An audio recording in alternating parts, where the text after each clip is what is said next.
모든 기적에는 시작이 있습니다. 그 시작은 한 소녀의 따뜻한 마음이었습니다.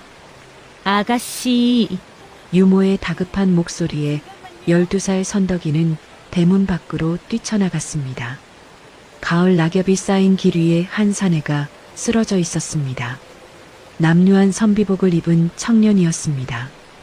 얼굴은 창백했고 입술은 바싹 말라 있었습니다. 유모, 어서 물 좀 가져와. 선덕이는 청년의 머리를 무릎에 올리고 이마를 짚어보았습니다. 뜨거운 열이 손에 전해졌습니다.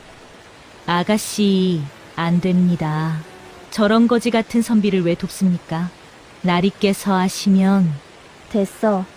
어서 물 좀 더 가져오라니까. 물을 마신 청년이 천천히 눈을 떴습니다. 맑은 눈빛이었습니다. 고맙습니다. 언제 마지막으로 밥을 먹었어요? 사흘 아니, 나흘 전입니다. 선덕이는 청년을 부축해 일으켰습니다. 유모, 사랑채에 이분을 모셔. 내가 아버지한테 말씀드릴게.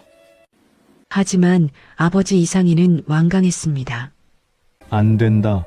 저런 거지를 우리 집에 들일 수는 없어. 아버지, 사람이 굶어 죽게 생겼어요. 그냥 며칠만 재워주면 안 돼요? 선덕아, 세상은 내가 생각하는 것만큼 따뜻하지 않단다. 착한 마음씨는 좋지만 아버지도 예전에 말씀하셨잖아요. 어려운 사람을 도우면 하늘이 복을 내린다고요. 선덕이의 눈에 눈물이 그렁그렁 맺혔습니다. 이상희는 한숨을 쉬었습니다. 좋다 하지만 사흘만이다. 그 이상은 안 돼. 선덕이는 아버지에게 절을 하고 부엌으로 달려갔습니다.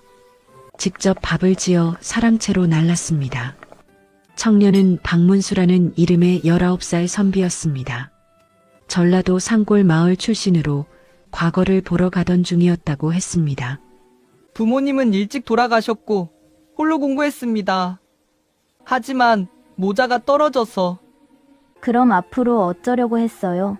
어디 절간이라도 찾아가서 절을 해주고 밥을 얻어먹을 생각이었습니다. 선덕이는 가슴이 먹먹했습니다. 사흘이 지났지만 선덕이는 박문수를 내보내지 않았습니다. 아버지 몰래 밥을 날랐고 밤에는 종이와 붓을 가져다 주었습니다. 아가씨, 이러시면 안 됩니다. 저는 이미 충분히 조용히 해요. 아버지한테 들키면 안 돼요.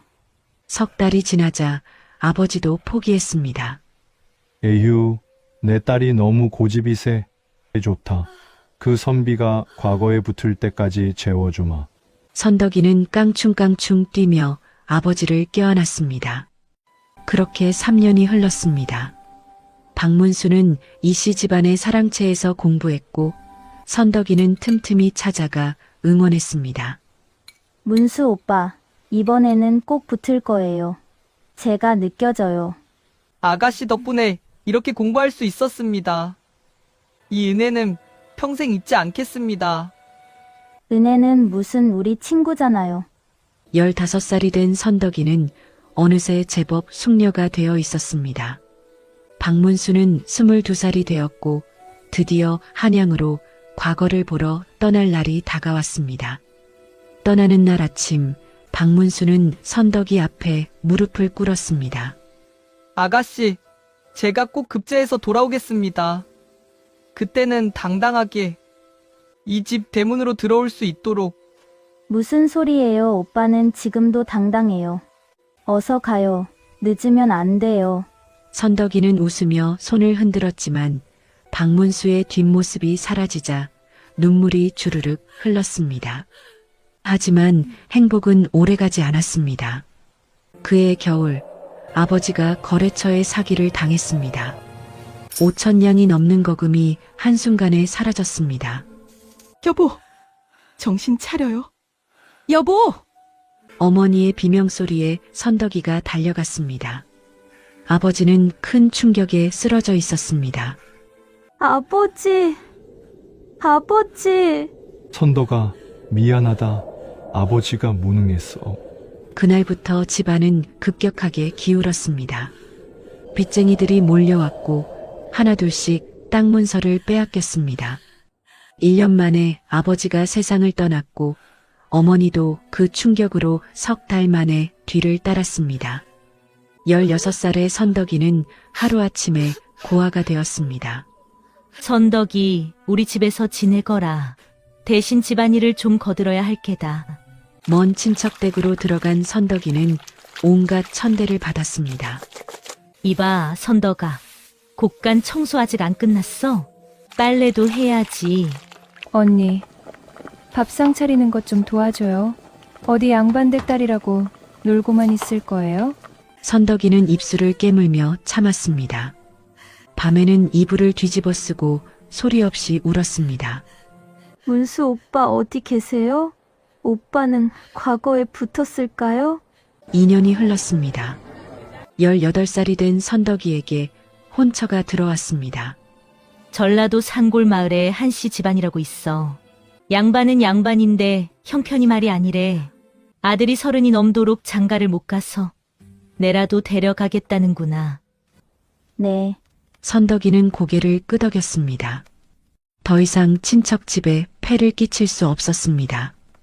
혼례날 낡은 가마가 도착했습니다. 선덕이는 누더기 같은 혼례복을 입고 가마에 올랐습니다.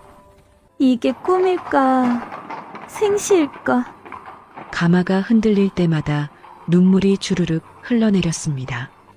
부유했던 어린 시절, 박문수 오빠와 나누던 따뜻한 대화들, 모든 것이 아득한 꿈처럼 느껴졌습니다.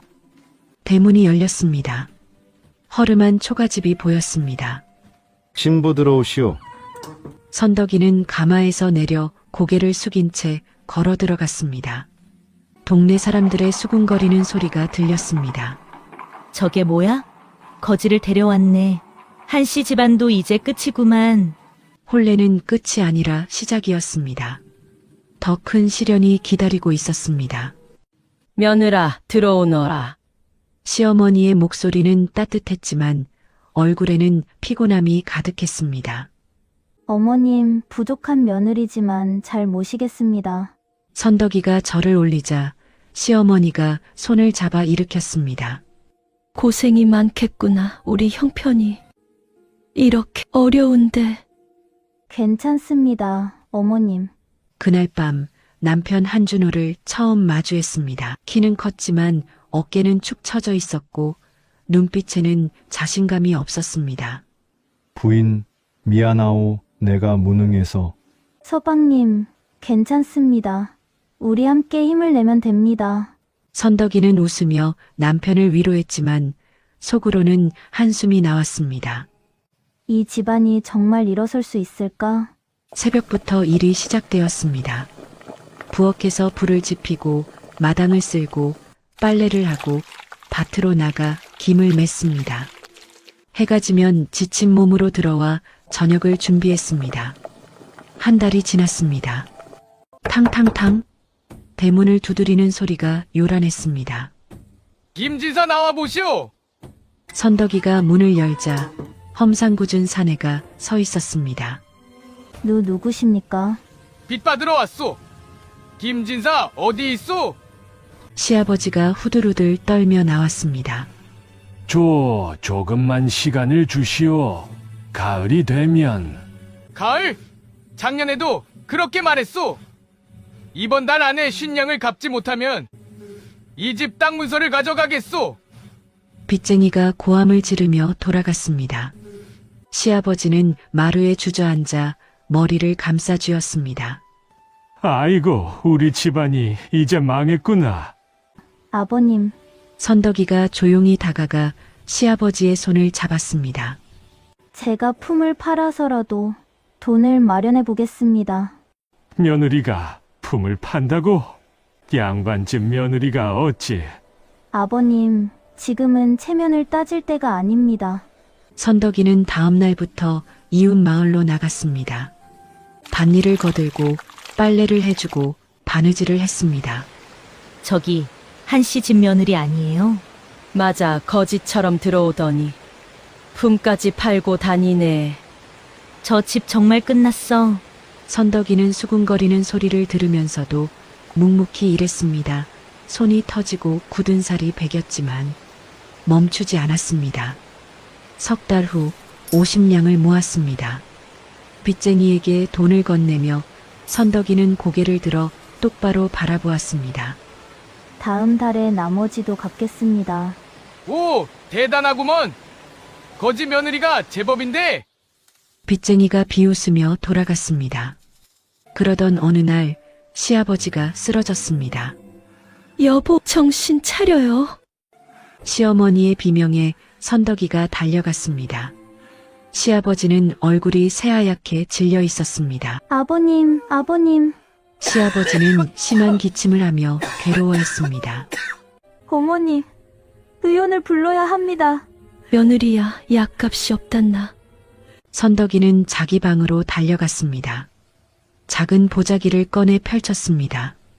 그 안에는 어머니의 은비녀가 들어 있었습니다. 유일하게 남은 어머니의 유품이었습니다. 어머니, 죄송합니다. 선덕이는 비녀를 꼭 쥐고 장으로 달려갔습니다. 이거 얼마에 살 수 있습니까? 은비녀인데 상태가 좋네. 세냥 주지. 감사합니다. 선덕이는 그 돈으로 약을 샀습니다. 집으로 돌아와 정성껏 약을 다렸습니다. 아버님, 이 약을 드시면 나아지실 겁니다. 시아버지가 선덕이의 손을 잡았습니다. 며느라, 내 귀한 것을 팔았구나. 장신구보다 아버님 건강이 더 중요합니다. 시어머니가 며느리를 끌어안고 눈물을 흘렸습니다. 고맙다. 며느라가 정말 고맙다. 하지만 약을 먹어도 시아버지의 병은 나아지지 않았습니다. 겨울이 깊어갈수록 기침은 더 심해졌습니다. 어느 추운 밤 선덕이는 부엌에서 마지막 남은 쌀로 죽을 끓이고 있었습니다. 눈물이 뚝뚝 떨어졌습니다. 이렇게 끝나는 걸까? 우리 집안은 정말 일어설 수 없는 걸까? 그때 시어머니가 부엌으로 들어왔습니다. 며느리야, 어머님, 두 사람은 서로를 끌어안고 소리 없이 울었습니다. 미안하다. 며느라가 내가 너를 이 고생길로 데려온 게 잘못이었구나. 아닙니다. 어머님, 제가 부족해서 집안을 일으키지 못하는 겁니다. 아니다, 넌 정말 잘하고 있어. 이렇게 고생스러운데도 불평 한마디 안 하고. 넌 정말 대단한 며느리야. 그날 밤 선덕이는 창밖을 바라보았습니다. 달도 없는 깜깜한 밤이었습니다. 문수 오빠 어디 계세요? 오빠는 잘 지내고 계시겠죠? 봄이 왔지만 시아버지는 끝내 눈을 뜨지 못했습니다. 아버님, 아버님. 남편은 시신을 끌어안고 통곡했습니다. 선덕이도 눈물을 흘리며 절을 올렸습니다. 아버님, 편히 가십시오. 하지만 문제는 장례 비용이었습니다. 어머님, 돈이 하나도 없습니다. 어떻게 하죠? 관도 살 수 없구나. 선덕이는 결심했습니다. 제가 품을 팔아서 모으겠습니다. 4개월만 시간을 주십시오. 며느라가 그건 너무. 괜찮습니다. 제가 하겠습니다. 선덕이는 그날부터 더욱 열심히 일했습니다. 새벽부터 밤까지 쉬는 날도 없이 일했습니다. 손톱이 빠지고 발바닥에 물집이 잡혔지만 멈추지 않았습니다. 4개월 후 드디어 장례를 치를 수 있었습니다. 저 며느리 참 대단하네. 거지처럼 들어왔는데 효심은 그 누구보다 깊어. 마을 사람 몇몇이 감동하여 상여를 매주었습니다. 장례를 마치고 돌아온 날 밤 선덕이는 마루에 앉아 하늘을 바라보았습니다. 아버님, 이제 편히 쉬세요. 제가 꼭 이 집안을 일으키겠습니다. 별이 하나 반짝였습니다. 마치 대답하는 것 같았습니다. 어느 날 대문 밖에서 말발굽 소리가 들려왔습니다. 누가 우리 집을 찾을 리가 있겠어? 시어머니가 중얼거렸습니다. 하지만 대문 밖에서 들리는 말발굽 소리는 점점 가까워졌습니다. 선덕이가 대문을 열었습니다. 화려한 관복을 입은 관리가 말에서 내리고 있었습니다. 그 뒤로 수행원들이 늘어서 있었습니다. 실례지만 한진사 댁이 맞습니까? 네, 그렇습니다만. 관리가 선덕이를 바라보았습니다. 그리고 눈이 점점 커졌습니다. 아, 아가씨. 이선덕 아가씨가 맞습니까? 선덕이는 그 목소리를 듣는 순간 온몸이 굳어버렸습니다. 믿을 수 없었습니다. 문문수 오빠? 아가씨, 박문수는 선덕이 앞에 무릎을 꿇었습니다.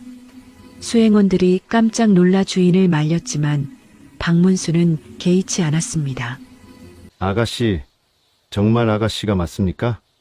제가 얼마나 찾아 헤맸는지. 오빠 정말 오빠예요? 선덕이의 눈에서 눈물이 주르륵 흘러내렸습니다. 6년 만에 재회였습니다. 일어나세요. 오빠 여기서 이러시면. 아닙니다. 제가 먼저 사죄해야 합니다.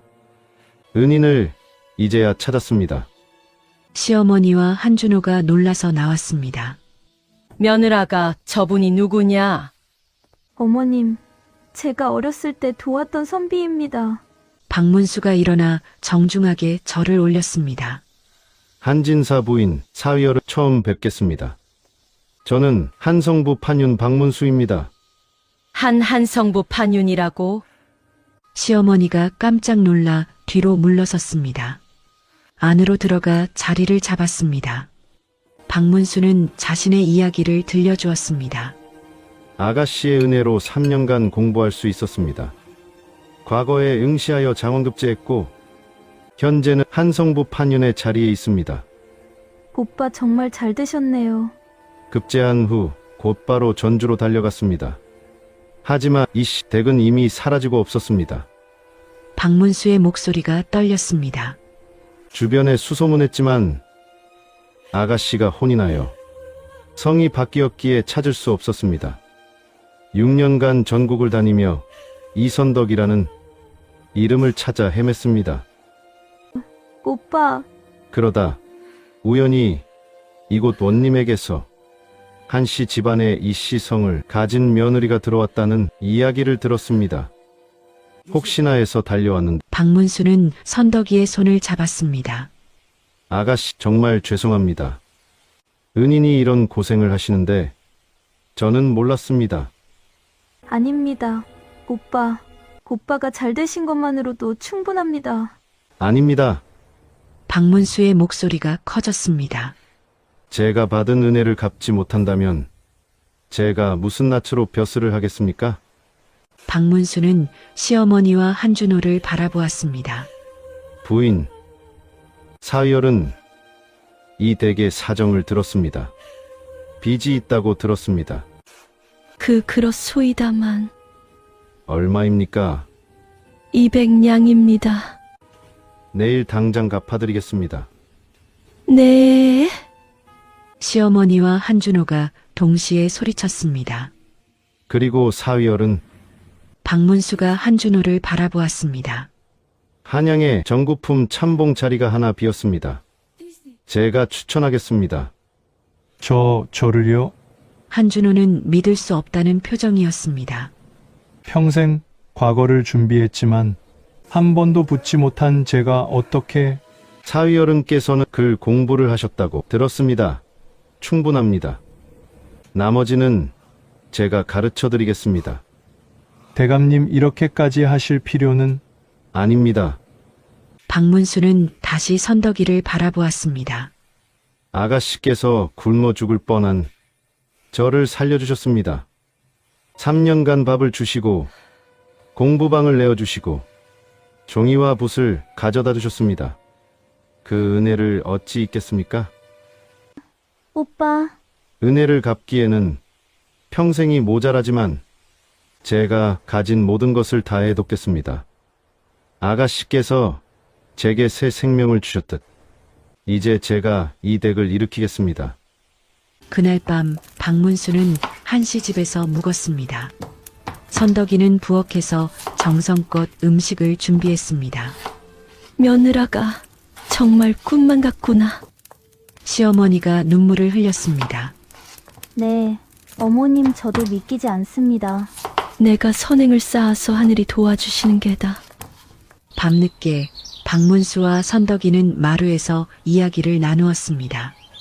아가씨 부모님께서 돌아가셨다는 소식을 들었습니다. 네, 아버지가 사기를 당하셨어요. 하루아침에 모든 걸 잃었죠. 얼마나 힘드셨습니까? 하지만 견뎠어요. 오빠가 잘 되기를 바라는 마음으로요.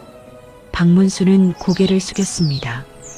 아가씨, 이제는 제가 아가씨를 지키겠습니다. 이 댁을 일으키겠습니다. 약속합니다. 고마워요, 오빠. 하지만 너무 무리하지 마세요. 아닙니다. 이건 무리가 아니라 당연한 도리입니다. 달빛이 두 사람을 비추고 있었습니다. 6년 만에 재회, 운명의 수레바퀴가 다시 돌기 시작했습니다. 박문수의 약속은 진심이었습니다. 이제 한씨 집안의 부흥이 시작됩니다. 부인, 내가 정말 한양으로 가도 되는 것이오? 한준호는 떨리는 목소리로 물었습니다. 박문수가 마련해준 관복을 받아들고 있었습니다. 서방님, 이제 기회가 왔습니다. 꼭 성공하셔야 해요. 하지만 나는 평생 과거에 떨어지기만 했소. 선덕이는 남편의 손을 꼭 잡았습니다. 과거는 과거예요. 이제부터가 중요합니다. 박 대감님께서 도와주신다고 하셨잖아요. 그렇지만 서방님, 선덕이의 목소리에 힘이 들어갔습니다. 우리 아버님께서 돌아가실 때까지 보지 못하신 게 뭔지 아세요? 바로 이 집안이 일어서는 거예요. 이제 기회가 왔어요. 놓치면 안 돼요. 한준호의 눈빛이 조금씩 변하기 시작했습니다. 알았소. 내가 해보겠소. 한 달 후 한양에서 편지가 왔습니다. 부인, 제가 참봉직을 받았습니다. 박 대감님께서 많이 도와주십니다. 선덕이는 편지를 읽으며 눈물을 흘렸습니다. 어머님, 서방님이 벼슬을 받으셨대요. 정말이냐? 우리 아들이? 시어머니도 울음을 터뜨렸습니다. 3년 후 더 큰 편지가 왔습니다. 부인, 제가 현감으로 승진했습니다. 박 대감님께서 제 일 처리를 높이 평가해 주셨습니다. 선덕이는 마루에 앉아 하늘을 바라보았습니다. 아버님 보고 계시죠? 우리 집안이 일어서고 있어요. 첫 녹봉이 도착했습니다. 쌀 5가마니와 돈 10냥이었습니다. 어머님, 이걸로 먼저 쌀을 사고. 며느라가야, 내가 알아서 해라. 넌 똑똑하니까. 선덕이는 조심스럽게 돈을 나누었습니다. 집안 살림에 필요한 것을 사고 남은 돈을 따로 모아두었습니다. 며느라가 그 돈은 뭐에 쓸 거냐? 땅을 살 겁니다, 어머님. 땅을? 내 땅은 거짓말을 하지 않습니다. 자손들이 굶지 않으려면 땅이 있어야 해요. 1년 후 선덕이는 마을 어귀에 작은 논 한 뙤미를 샀습니다. 여보게들 한씨 집 며느리가 땅을 샀대. 거지로 들어왔는데 이제 땅 주인이 되었네. 2년 후 밭 2마지기를 더 샀습니다. 3년 후에는 5마지기를 샀습니다. 그 사이 박문수가 정기적으로 방문했습니다. 아가씨, 이 지역 보셨습니까? 내년에 수로가 개통될 예정입니다. 그럼 땅값이 오르겠네요. 맞습니다. 지금 사두시면 좋습니다. 박문수의 조언대로 샀던 땅들은 모두 값이 올랐습니다. 선덕이는 그 이익으로 더 많은 땅을 샀습니다. 5년이 지나자 한준호는 군수로 승진했습니다. 부인, 내가 군수가 되었소. 정말 믿어지지 않소. 남편의 편지를 읽으며 선덕이는 미소 지었습니다. 잘하셨어요, 서방님. 박 대감님께 감사 인사 꼭 드리세요. 그해 겨울 선덕이는 처자들을 낳았습니다. 아이고, 아들이다, 손자다. 시어머니가 기뻐 어쩔 줄 몰라 했습니다. 이름을 뭐라고 지을까요, 어머님? 동인이라고 하자. 동쪽에서 어진 사람이 나온다는 뜻이니라. 2년 후 둘째 동이가 태어났고 다시 2년 후 셋째 동네가 태어났습니다. 새 아들이 5살쯤 되었을 때 박문수가 찾아왔습니다. 아가씨, 아이들을 제게 맡겨 주십시오. 네, 무슨 말씀이세요? 제가 가르치겠습니다. 제 제자로 받아들이겠습니다. 오빠 그건 너무... 아닙니다. 사은혜를 조금이라도 갚는 길입니다. 아가씨께서 저를 가르치셨듯 이제 제가 아가씨의 아들들을 가르치겠습니다. 그날부터 박문수는 방학 때마다 내려와 아이들을 가르쳤습니다. 아이들이 10살이 되자 한양으로 데려가 자신의 집에서 공부시켰습니다. 어머니, 저 한양 가기 싫어요. 큰아들 동인이 선덕이의 치맛자락을 붙잡았습니다. 동인아, 박 대감님은 훌륭한 분이시다. 내가 잘 배워야 우리 집안이 더 일어선단다. 하지만 동인아, 선덕이는 아들을 꼭 안아주었습니다. 어머니가 어렸을 때 박 대감님을 도왔단다. 그분이 굶어 죽을 뻔했을 때 어머니가 밥을 주고 공부방을 내어드렸지. 그분이 지금 너를 가르치겠다고 하시는 거야. 이게 얼마나 큰 은혜인지 아니? 네, 어머니. 10년이 흘렀습니다. 한씨 집안은 쉰마지기의 땅을 소유하게 되었습니다. 며느라가 내가 정말 대단하구나. 거지로 들어왔는데 이제 우리가 마을에서 제일 부자야. 어머님, 아직 멀었어요. 더 열심히 해야 해요. 선덕이의 눈빛은 여전히 단단했습니다. 어느 날 저녁 박문수가 찾아왔습니다. 아가씨, 제가 영의정에 임명되었습니다. 정말이에요, 오빠? 영의정이요? 네, 모두 아가씨 덕분입니다. 아니에요, 오빠의 노력이에요. 두 사람은 마루에 앉아 지난 날을 회상했습니다. 아가씨, 기억하십니까? 제가 아가씨 댁 사랑채에서 공부하던 날들을요. 그럼요, 제가 몰래 밥을 날랐잖아요. 그때 아가씨께서 말씀하셨죠. 문수업 꼭 성공하세요라고. 네, 그랬었죠? 저 성공했습니다. 아가씨. 그리고 이제 아가씨의 집안도 성공시키겠습니다. 약속합니다. 달빛 아래 두 사람은 조용히 미소 지었습니다. 10년이 흘렀습니다. 새 아들이 조선을 뒤흔들 준비가 되어 있었습니다. 어머니, 어머니. 16살 동인이 숨을 헐떡이며 달려왔습니다. 왜 그러니, 동인아? 제가 소과에 장원급제했어요. 뭐라고? 선덕이는 아들을 꼭 껴안았습니다. 정말이니? 정말 장원이라고? 네. 박 대감님께서 확인하셨어요. 온 마을이 떠들썩했습니다. 한씨 집 큰아들이 장원급제했대. 거지 며느리 아들이 장원이라니. 역시 집안이 일어서니 자식들도 잘 되는구먼. 선덕이는 뒷산으로 올라가 시아버지 묘 앞에 절을 올렸습니다. 아버님 손자가 장원급제했습니다. 보고 계시죠? 바람이 소나무를 흔들며 대답하는 것 같았습니다. 7년 후 동인이 대과에도 급제했다는 소식이 들려왔습니다. 어머니, 형님이 대과에도 붙었대요. 둘째 동이가 소리쳤습니다. 정말이냐? 하늘이시여, 감사합니다. 시어머니가 땅에 엎드려 절을 올렸습니다. 그해 둘째 동이도 묵과에 급제했습니다. 어머니, 저는 무관이 되겠습니다. 나라를 지키는 장수가 되고 싶어요. 그래, 동이야, 내 꿈을 이루거라. 하지만 막내 동네는 달랐습니다. 어머니, 저는 과거를 보지 않겠습니다. 동네야, 왜? 저는 장사를 하고 싶어요. 어머니께서 옛날에 하셨다는 비단 장사를요. 선덕이는 막내를 물끄러미 바라보았습니다. 내가 정말 원한다면 어머니가 도와주마. 그날 밤 선덕이는 막내에게 아버지로부터 배운 비단 장사의 모든 비법을 전수했습니다. 동네야, 비단은 품질이 생명이다. 절대 속이면 안 된다. 네, 알겠습니다. 그리고 사람을 보는 눈을 길러야 한다. 좋은 거래처를 찾는 것이 중요하단다. 명심하겠습니다. 5년 후 동네는 전국에 비단 상회를 차렸습니다. 형님들, 제가 한양에 지점을 냈습니다. 오, 우리 동생 대단한데? 대구와 평양에도 곧 지점을 낼 겁니다. 동인이 웃으며 동생의 어깨를 두드렸습니다. 좋다, 나는 문관, 동희는 무관.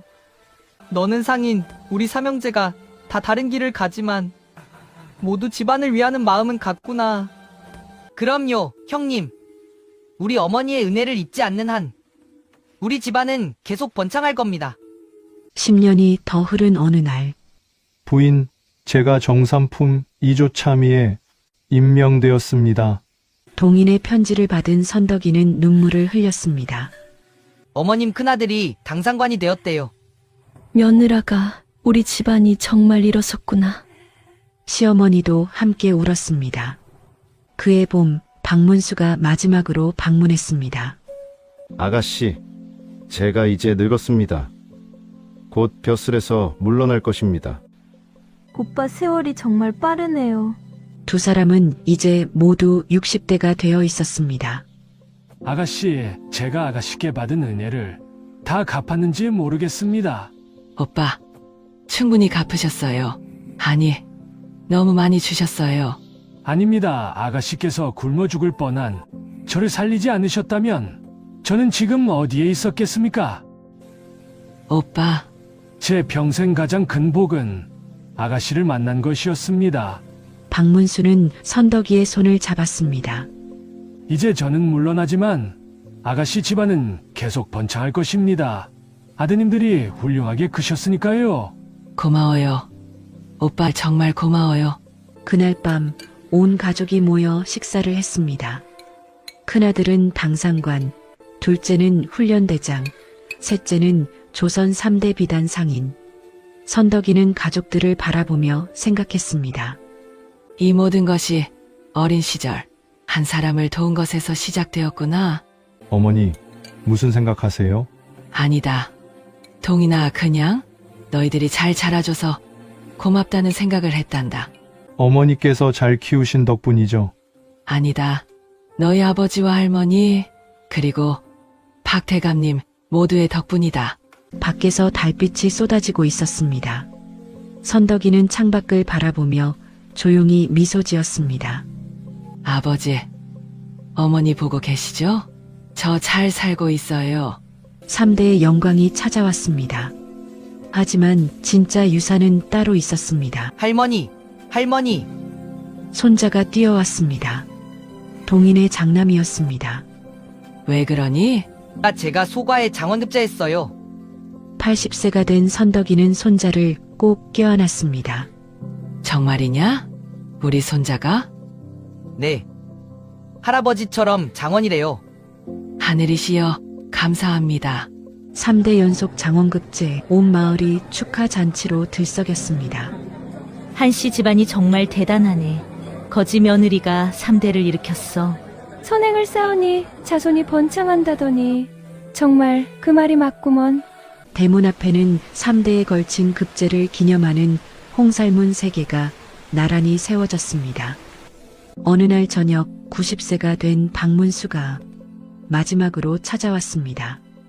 하인의 부축을 받으며 걷는 모습이 느렸습니다.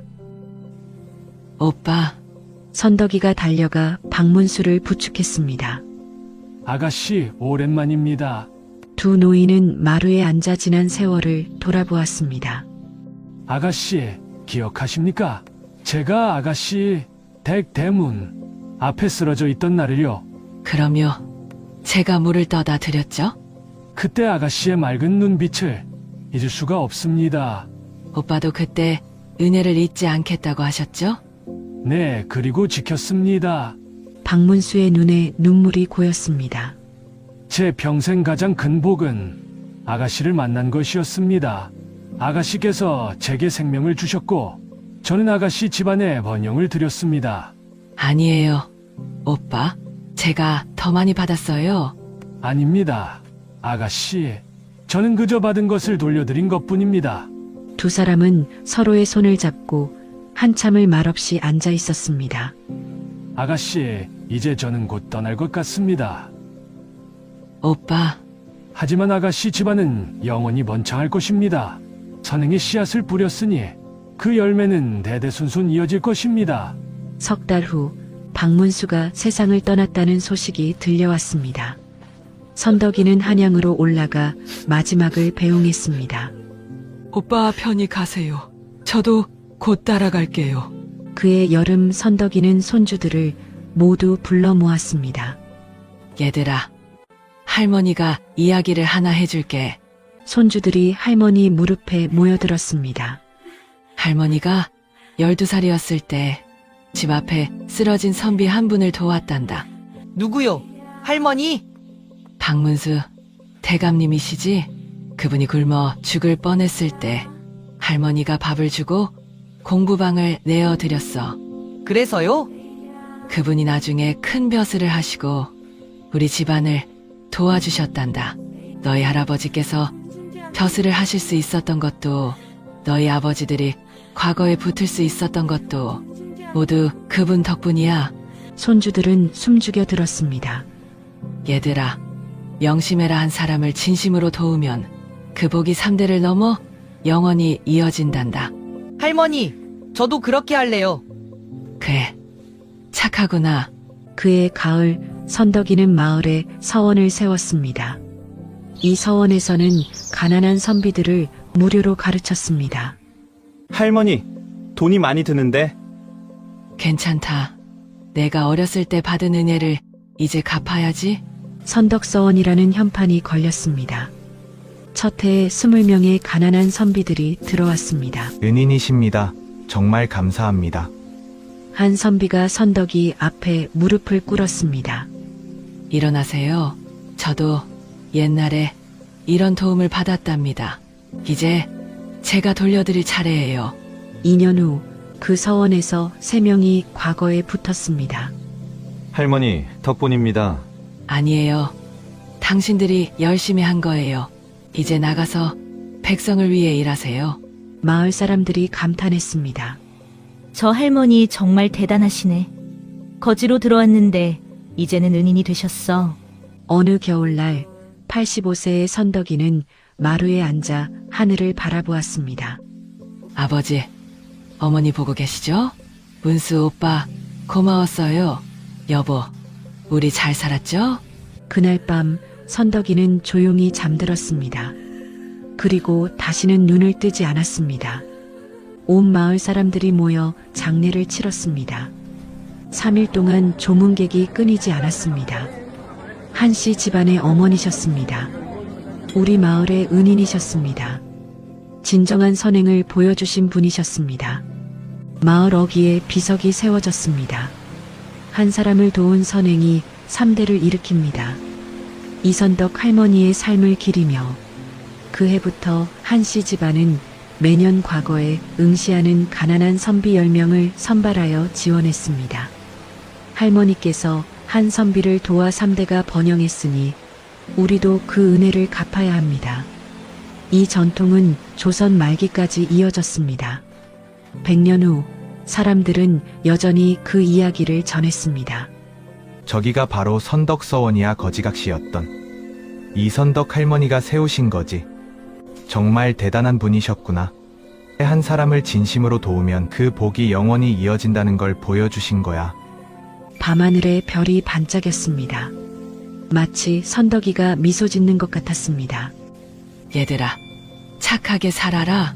남을 도우며 사는 것이 인생의 그것이 가장 큰 복이란다. 바람이 소나무를 흔들며 그 메시지를 전했습니다.